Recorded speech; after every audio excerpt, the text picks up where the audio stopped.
On Market Street in Ferryhill, County Durham, stands a building with more than 400 years of history. Known today as the Manor House, parts of this Grade 2 listed building date from the late 16th or early 17th century. But behind its historic walls are stories that have made it one of Ferryhill's best-known haunted locations. Guests and paranormal investigators have reported unexplained sounds, strange figures, and the feeling that they aren't alone. But perhaps the saddest story comes from Room 6. Here, people have reportedly heard the sound of a young child crying. According to the legend, the boy isn't simply crying, he's calling out for his mother. And elsewhere in the Manor House, another apparition has reportedly been seen. A woman known as Betty, who's said to wander the building searching for her young son. Are they connected? Nobody knows, but they're far from the only spirits said to remain here.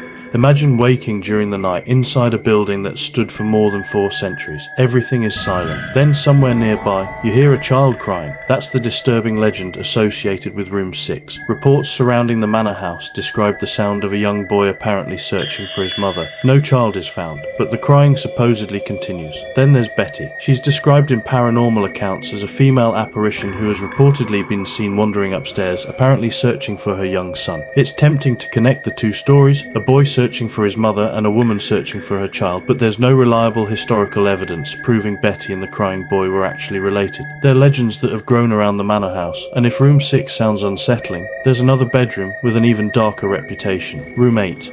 Room 8 has become perhaps the most notorious bedroom in the Manor House. Even the hotel's own website describes it as supposedly the most haunted room in the building. One paranormal story claims that a medium visiting the property believed a murder had once taken place inside the room. But there's an important distinction. I've found no reliable historical evidence confirming that a murder actually happened there. What we do know is that when Most Haunted investigated the Manor House in 2004, Room 8 became part of the investigation. Medium Derek Akora reportedly entered an intense trance while inside the room, during which he threw a lamp while claiming to be affected by a male spirit. During the investigation, a television was also reported to have suddenly switched itself on. Coincidence, faulty electronics, or something else? Whatever you believe, Room 8's reputation survives to this day. And the strange reports aren't confined to Rooms 6 and 8. Room 4 has been associated with reports of the unexplained smell of tobacco smoke, supposedly appearing during the early hours of the morning when nobody nearby was smoking. Then there's Room 7. Paranormal accounts have associated this room with the presence of a mysterious large man. Across the Manor House, visitors and investigators have also reported cold spots, objects apparently moving without explanation, and the unsettling sensation of being watched or followed. Some have even claimed to see children inside the property, and beneath the house lies another mystery. Local legend claims that a secret tunnel once ran beneath the Manor House, supposedly stretching for miles towards Durham. There's no reliable evidence proving that tunnel exists, but in a building this old, it's easy to understand how stories of hidden passages, lost occupants, and unexplained footsteps have survived for generations.